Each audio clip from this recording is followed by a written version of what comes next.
Coach Mike Belloti. I'm just here chopping it up with Buck.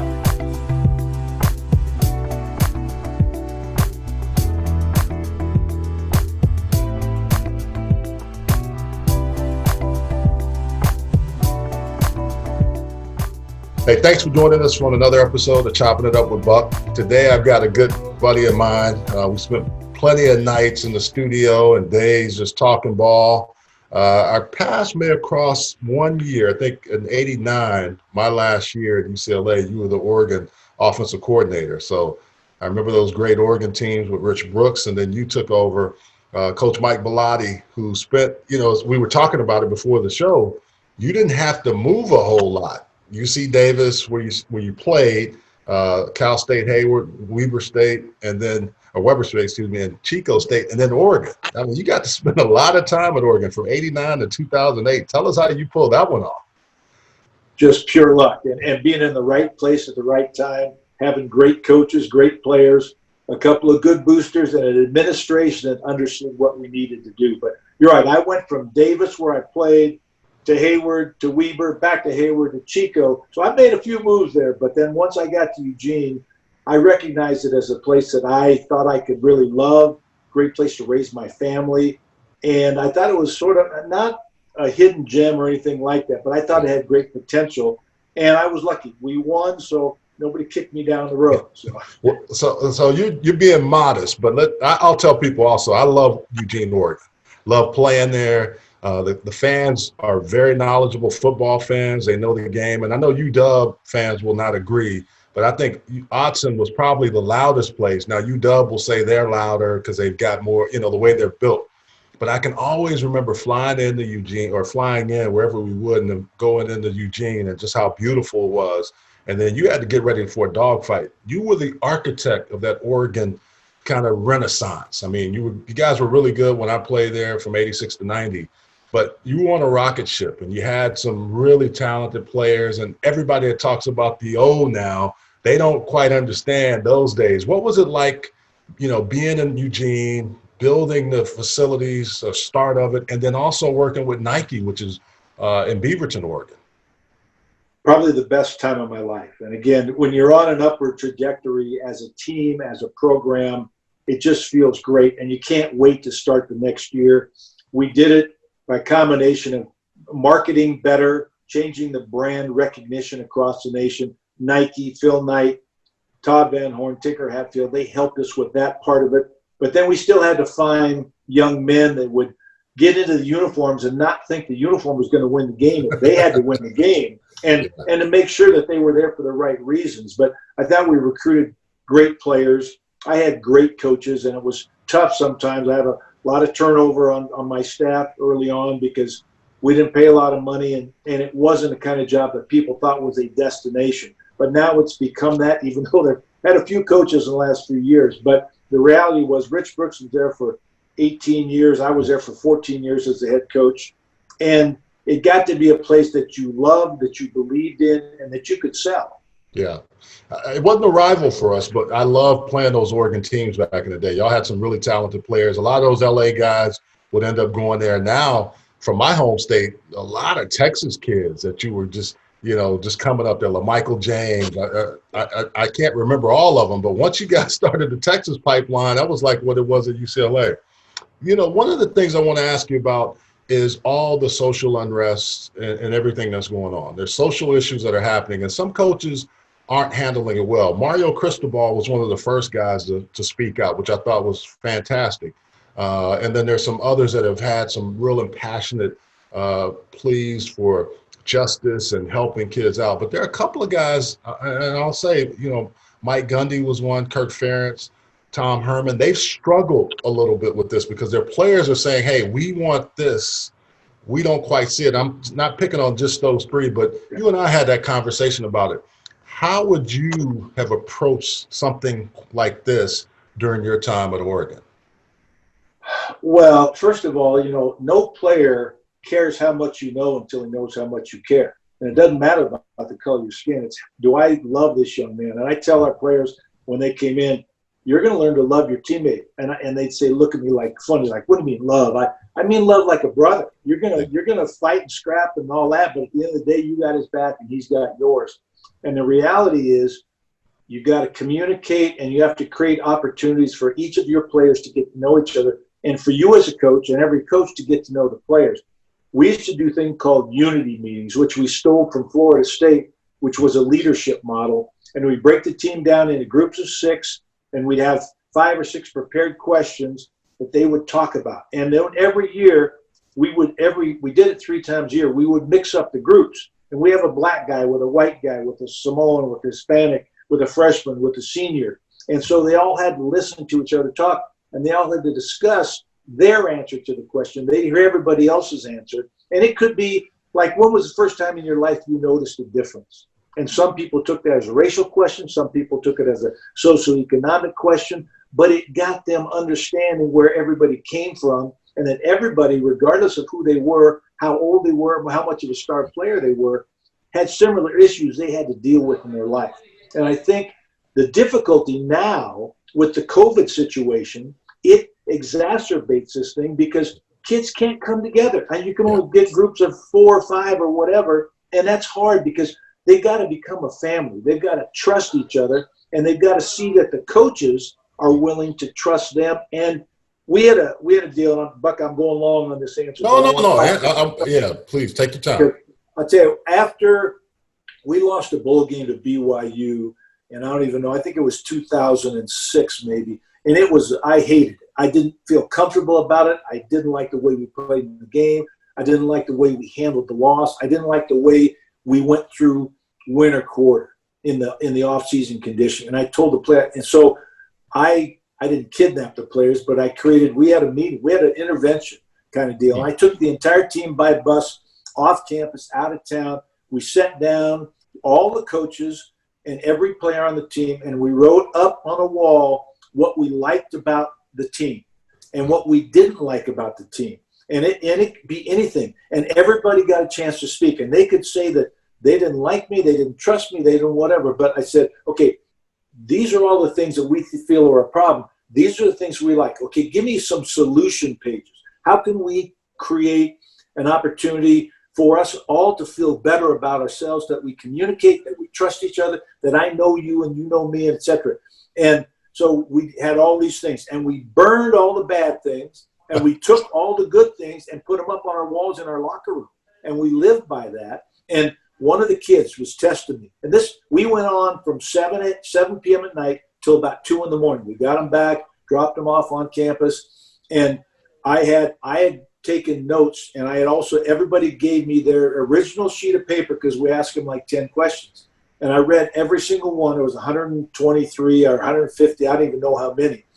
And one player said, Coach, I don't believe you care about this. I don't think you're going to read it. If you really read this, come up to me tomorrow in the weight room, tap me on the shoulder. And I said, okay, easy money. So I went the next day, tapped him on the shoulder. He looked at me like, oh my gosh, he really does care. He read all that stuff. Even though I didn't get home till 2 in the morning, I probably stayed up till 4 reading it because it was very important to me. If my players didn't trust me or didn't trust some of my coaching staff or didn't like or believe in what we were doing, I wanted to change it. I wanted to give them a voice. Now, at some point, I would tell them too, hey, guys, we all have opinions, and I'll try to go with the majority, but I also have a feeling about where we need to go as a team and what I believe in and what I represent. And so I gave them a voice. I listened to that voice, and then we tried to find a happy medium that we could all rally behind. Yeah, and that's interesting. People just want to be heard a lot of times. And, looking at what we were talking about, you were the offensive coordinator around the time of the Rodney King incident. Did any of your LA guys come and have conversations with you or anybody on the staff about that time? Because that was a tumultuous time as well, especially for those guys that may have been at home having to come back and work out and do those different things.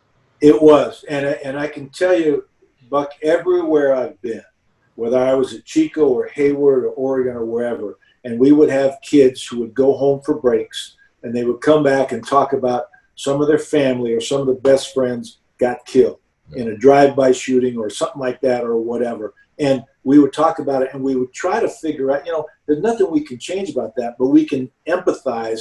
And I'd tell them, guys, I never lived in that environment, and I give you credit for for getting out of it via using sports. You know, you and I think believe sports athletics are a meritocracy. You get to play because you are the best at what you do, and doesn't matter. It doesn't matter the color of your skin, but it does matter how hard you play, how committed you are, how much you believe in yourself and your teammates. And I always felt like we always had the need to listen because we were the surrogate parents for every single kid. And I would tell kids sometimes, you know, I'm going to share one other story. I'm teaching at Cal State. I went to an all-white high school, Ignacio Valley High School in Concord. I went to UC Davis when I think we had 4 black kids on the team. So I was never in that environment. I go to work at Cal State here. My first coaching job there after I leave Davis, after I leave the womb. And the very first day I'm going to Oakland Tech to recruit. And the coach says, "Coach, can you bring your projector because ours got broken down?" So I said, "Sure, no problem." So I walk up the hill, park downstairs, down in the parking lot, walk up, and class lets out. And class lets out, every single person is black. Every single student, every single teacher, and I'm going, wow, I feel weird. I'm the minority here. I don't know anybody, and I feel like, oh gosh. But then all of a sudden, one of the female PE teachers who I had in my classes says, "Hey, Coach, how you doing? Coach Belloti." And I waved her, I look at her. And as soon as you know somebody, as soon as you feel like you're accepted or you have a friend, it all changes. You feel very comfortable. But until that time, and I've shared this with black families when I go into their homes, I said, I don't know what it's like to be black. I'm Italian, but I'm white because that's the only category I can check now. But the reality is, I'm saying I understood. I felt at that moment like they would feel walking into a building with all white people where you're the minority. And it's weird. It's a feeling that I didn't like because I was somewhat fearful, just uncomfortable. But as soon as somebody says, hey, you know, and pat you on the back, then you're okay. And I always felt like sports was the great arbitrator, equalizer, icebreaker. You know, hey, well, let's talk ball. So yeah, that's always the case. Well, you know, it's interesting. I ask you about it from a coach's perspective, but you had an incident as an AD with LeGarrette Blount, and I think it was Chip's first game. You know, he's taken over for you. He was your offensive coordinator. Then he becomes the head coach. And I think it was against Boise State, LeGarrette Blount, who had a nice pro career and a guy that, you know, volatility sometimes plagued him at other times, but he was a competitor. I always loved that about him. He punched the guy, and it was just a big melee. How did you and Chip work through that? Because you were the athletic director at that time at Oregon with that incident. That wasn't an easy one to get over. No, I tell you what. Okay, I'm the new AD. I've got the new president of the university in my box and the new conference commissioner in my box. It's the first game of the season, and we're getting our butts whipped. I mean, it's not a good game. We get beaten by Boise at their place. LeGarrette's held to probably 25 yards. He was frustrated.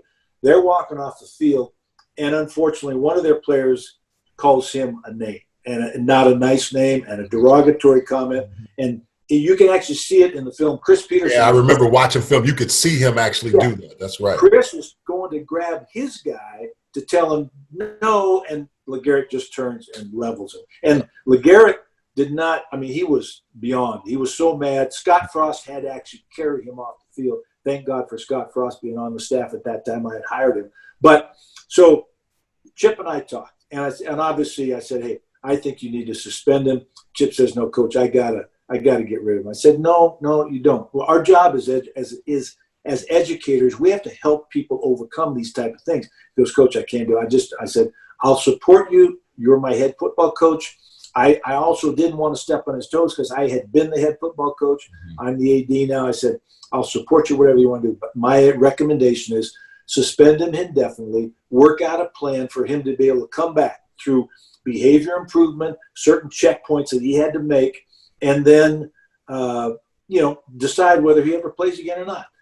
He said, no, I'm kicking him off. I said, okay. So, well, then Tony Dungy talked to him at some point about 4 to 6 weeks later and basically said the same thing I said. He said, you know what? Give him a way to get back. Give him a way to salvage what has happened. So Tony's son was on your team, on the team at the time. I think, he was either being recruited or he was on the team as a true freshman. Yep. And so Chip said, yeah, maybe Mike was right. And so he did reinstate him. He didn't play till the very last game of the season, played against Oregon State in the Civil War, went on to have a very good pro career. You know, for me as a junior, he and Jeremiah Johnson both rushed for 1,000 yards on the same backfield. So he was a talented guy. Yeah. And really, I'd never seen that side of him. I'd never seen that problem.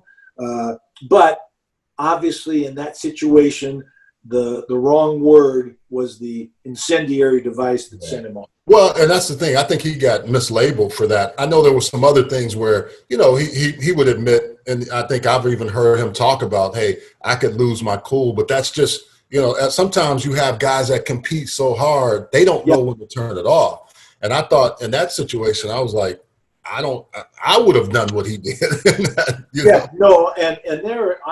There's one other incident in practice where I had to separate he and Jarvis Bird. And they're both great players and played in the NFL for a long time, but they are very competitive. And you want that kind of competition, but also you have to understand, they have to understand that there's a point at which you step back and say, okay, we're done. When you walk out inside the white lines versus outside the white lines. Hey, one thing, too. We're going to take a short break. We'll be right back. This is Chopping It Up with Buck, Coach Mike Belloti. We'll be right back. Hi guys, Didi Wong here, and as you guys may know, I am an international award-winning speaker, I'm an entrepreneur, and I love investing in amazing products out there, one of which is now Thin Energy. It is a plant-based beverage. It has really huge hydration benefits. My favorite is the Peach Passion. I am so excited about this project. It's called Thin Energy. Please check it out.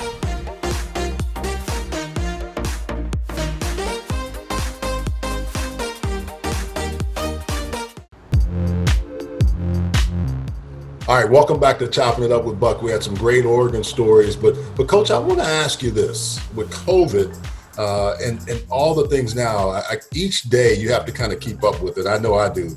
There's new testing protocol that are minimum testing protocols. What about the staff? You know, you and I talked about this a couple of weeks ago. Not only the coaching staff, but the staff around the players, trainers, the medical staff. Because there's so many things, as you well know, being the head coach and the AD, the reports you have to get. Okay, who's available? If the CDC says they have 2 negative tests, we can bring them back a little early, potentially. You know, there's so many different things. How would you handle that if you were in those seats of these college football coaches and administrators? First and foremost, I'm glad I'm not.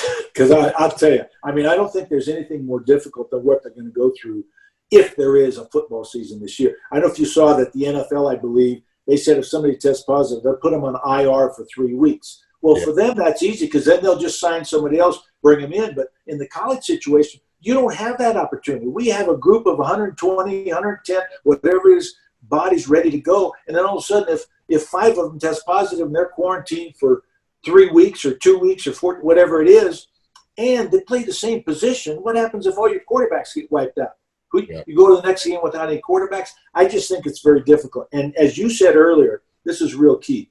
You know, who are the oldest people associated with your program? Typically, it's the doctors, the trainers, the people that have been there a long time, but they're also the people that we're most worried about getting COVID-19 because the results could be disastrous for them, or you're taking it home to your family. Most of us assume that young kids won't be as affected by it. However, there's more studies showing now that there can be some long-term damage to the lungs, you know, some other things. And as you know, as soon as an active college football player goes down, and when I say go down, unfortunately, you obviously don't want nobody to pass on or have some permanent damage that doesn't allow them to play football again. But as soon as that happens, it's going to be shut down for sure. And it doesn't matter if it happens first game, 5th game, 9th game. You know, we've looked at, they've shortened the season. They're not going to play non-league games now. They're going to I saw where Oregon is going to play Utah now in place of Ohio State because they're going to pick up one more league game. Yeah. And I just saw that today. I saw the MEAC conference is going to push it back to the spring. I'm just afraid. I was very confident about 2 months ago we're going to have football. Some way, shape, or form, we're going to have football. A month ago, I started to get a little bit worried because all the athletic directors and all the spike and all these things. If you look at Arizona and Florida and Alabama and Louisiana, I think there's 7 states that they say are going to shut down. I mean, shut down again completely.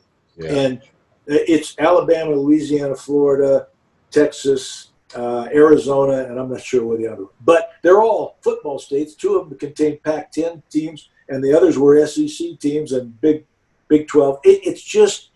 It's something until we get an antidote, until we get a vaccine. Yeah. I think we're all just guessing. We're all just hoping. They're pushing things back to hope that something occurs that makes it less invasive to the general population and to specifically, the athletes.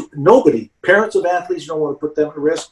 Athletes don't want to be at risk, even though we all think we're superhuman when we're that age. That's not going to get us. Yeah. But it's the other people that are related to the program that are in touch with the players that can be affected. You bring up a good point. I think the other piece of this is if it does happen, if it starts, you win the first game. Kids, you're going to tell the kids, hey, they can't go to a party or you can't leave your respective bubble of wherever you are. Any college USA? Well, you're absolutely right. And I didn't even think about that. I haven't even got that far but what do you tell your kids as a coach about? I always told them, hey, you got tonight to celebrate. You go enjoy this victory, but tomorrow we start planning for the next game. Well, I'm not sure you can do that now. You're right, because the amount of people they'll be exposed to, and then they'll bring back and expose the rest of the team. Yeah, it's scary. And I think most of the Pac-12 schools have said, we're not going to have football if the students can't be on campus. Well, I still haven't read where all of them have said, we're going to allow our students back. I thought some of them were still going to go through online classes. So I think nobody really knows. I think we're all hoping that a football season occurs. The athletic directors and college presidents have to have college football to pay the bills and to keep the image of the university out there. And the safest thing may be to push it back to the spring. I don't know how that would work. It's weird. I saw somebody said, to me, I think it was the coach at Oregon State, Jonathan Smith, said, fall is football time. I just can't imagine playing in the spring. And I understand that, but these are unique times. Yeah. Hey, one question for you too. We know Rick Neuheisel real well, and he's been on this for a while, and I have too, having coached with him at the AAF and had fun doing that. But a commissioner for at least the Power 5 group of college football. I think it's long overdue, and something like this is really showing that you have to have kind of one voice, even if people don't like what that one voice is saying. It seems like for college football and those Power 5 conferences, at least, you need somebody that can be the voice of almost the one that can say, these are the things we have to do for all these conferences, because there's so many different variables for all of them. I agree 100%. And I think that there's several. You talk about scheduling. If one person overseeing said, hey, we're going to equalize scheduling. You talk about this type of pandemic where now the hard part for this is that each state actually controls what happens on their campus. The health deal from each state, the governor basically passes on down. And both the county and city can have more restrictive rules if they see fit than even the state itself. So even though if you had a commissioner, which I think is a great idea and much needed, simply to equalize, standardize, make it a more level playing field. We are going to say it's not ever going to be a level playing field, but still that would help it. But I think a commissioner is much needed, and I agree with you. By the way, Rick is over in Oregon playing in the Pronghorn Invitational right now. I know. I figured he was playing golf somewhere. And I he is. I was going to say, he's right down 10 miles from you right now. Now, if he doesn't want the job, would you consider it? Because I think, your background would lend itself well for that. Being at all levels of college football, really understanding, you need somebody that understands it and is not just an administrator, which you've been, but also a coach for a long time with a program like Oregon, or a program that you had to build from scratch. Would you be interested in something like that? Probably not. but I appreciate you even mentioning that. And you know what? There's a part of me certainly that would love to do something like that, because you're right. I mean, I coached a Division II football, Division I AA, Division I. I've been an athletic director. I worn a lot of hats. I was in the Board of Trustees for the American Football Coaches Association, and I recognize it from a lot of angles of what needs to be done. But it's also, I'm 70. I'll be 70 this year, and I'm going, now, is that something I could do? Yeah, but I enjoy golf, pickleball, and fishing too. And, if they might make you work too hard. Well, Coach, I need the water you're drinking at 70. I mean, you're keeping yourself good. We play golf whenever you used to come here, and you'd stay out on the course. We probably could have played 36 holes if we had daylight. I know how much you like it. That is true. I would. One other thing about, you just mentioned the Big Ten and the Pac-12 going to conference only.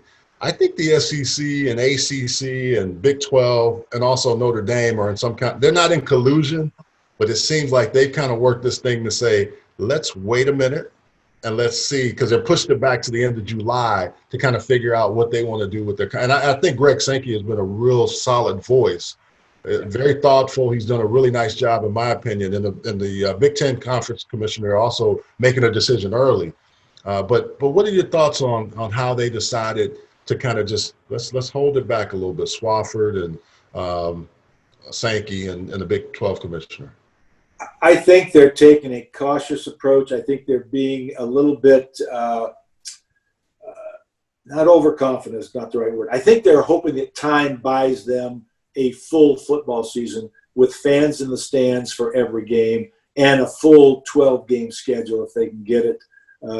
The reality is, I'm less sure it's even going to happen, and I think every athletic director and every conference commissioner now is looking at, okay, what's the next alternative? Because we talked about pushing things back once again to allow the spiking to disseminate, to hopefully find a vaccine. It's probably not going to happen during this calendar year. I think now the next thing is people are looking at the social distancing part if they do have a season, and how you can only fit 20 to 30% into your stadium, and that gives everybody the correct social distancing and the wear mask and the whole thing. And some people, that still may not fly. It may not be allowed by state laws or state mandates from a health standpoint.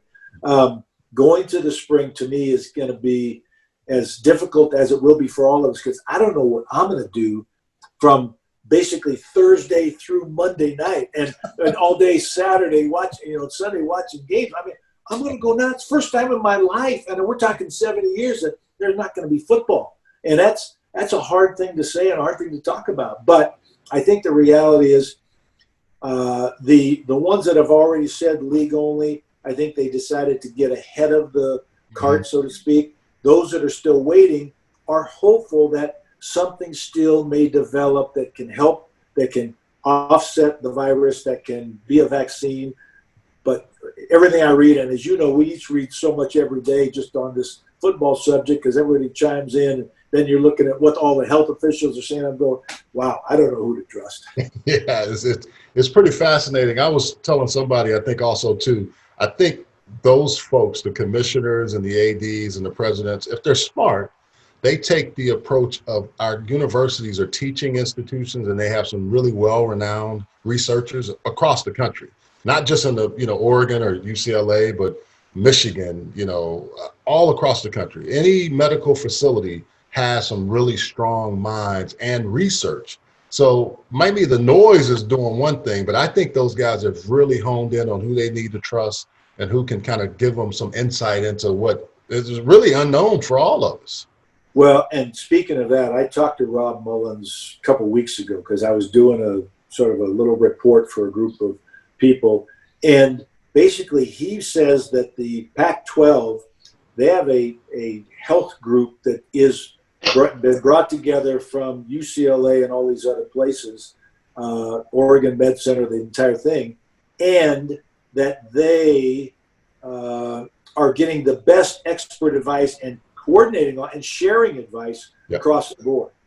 Yeah, they're getting rid of the noise, basically. And then also, too, as you well know, on these campuses where there's research done, they're looking ahead at things we haven't even thought to be thinking of. And so that's what I think, if you're smart, which I know most of those folks are, they got some kind of consortium of people that they can rely on and say, this is our voice, this is science that we need to listen to help protect our folks. Absolutely. And these are scientists that are at the cutting edge of their business, and they also are thinking about not just the student athlete, but everybody involved with the universities and what's the best situation for them. Yeah, well, Coach, I appreciate you coming on. We do a thing here at the end of the show called the 2-minute warning. We march down the field. We make it easy for you to score. So being a former offensive coordinator, I know you're going to be on the attack. So I hope. the first one, what's the handicap right now? The handicap right now is about 11. Oh, man. 11 strokes. Way better than mine. So I need you. I'll use yours when I go out and play. You move the ball down the field a little bit. What was your favorite play on 3rd and maybe 6 or 7? What was your go-to in that range? You know, I tell you what, I always thought that was a tough. I would spend more time on 3rd and 6 than any other down there was, because typically the other team would get into bump or something, or corner roll, because they didn't want to give you the little quick out, which would be the easy. Actually, it was option routes by the inside, by the tight end typically. That was my favorite route in that situation. Put them somehow where I could put 2 tight ends in the game and give them a double option. Oh, yeah. Like that was mine. Balance the defense. That's why I asked, because I know how difficult it is, and talking to every offensive coordinator I've ever played for, 3rd and 5, 4, 5, 6, I need you. Okay, that's a first down for me. So we moved down the field. I caught a big one for you. Yeah.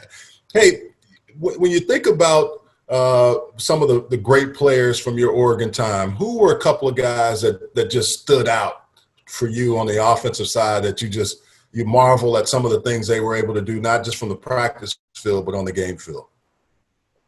Well, you know, Akili Smith was an amazing athlete, and he could take a game in hand because he'd throw the ball well, but he could move, and he was physical in the pocket. He could push away. He could straight arm a pass rusher, and they had no chance. And then they could sidestep and find the guy down the field and throw the ball accurately with pace. And I remember a game we played at Washington. He made some of the most unbelievable plays, and there'd be a breakdown in the protection. He'd make the guy miss, scramble, make yardage, or he'd just physically straight arm a guy and say, hey, that's it. You know, the other guy, gosh, there's so many, but maybe a guy like Maurice Morris, who the play against Colorado in the Fiesta Bowl where he rolled off of the would-be tackler and went for a touchdown. You know, he's another guy. He and Ontario Smith both were 1,000-yard rushers in the same backfield one year. So those guys were pretty amazing. I always thought Akili Smith may have been a little bit ahead of his time, because the offense is now, the way the pros are, a little bit more suited for his skill set, and maybe going to a place that would have allowed him to just kind of develop into that quarterback that we see now in the NFL. Yeah. Oh, no. He was that. In fact, well, so was Dennis Dixon. Yeah. I mean, I had great quarterbacks. I leave out Joey Harrington and all those other guys. But the reality is, Dennis Dixon, had he stayed healthy, I believe would have been the front runner for the Heisman Trophy. We would have been in the national championship game. He was just so perfect for our offense at that time, and a lot of stuff that they are doing right now. I mean, with the zone read and turning people loose. And he had agility, he had ability to make people miss. He got caught one too many times. Yeah, that's true. So, Coach, what was your record in the Civil War versus Oregon State? Maybe like 8-6 or something. I don't. Okay. All I know is I won more than I lost. So. Well, hey, you were in the red zone. You score. Hey, thanks for coming on. We'll have to have you on again. This was fun. I really want to get to talk to you more about your growing up in Sacramento, but we had so much stuff that was COVID related. I thought it was this would be cool to hear from an administrator and some of the things that you had to do. And actually, I hear so many people talk about what they would do. You had to actually live that. So it was great to have you on. Thanks for coming on. Thanks for joining us on this episode of Chopping It Up with Buck. My friend Mike Belloti, Coach Belloti, you have a good one.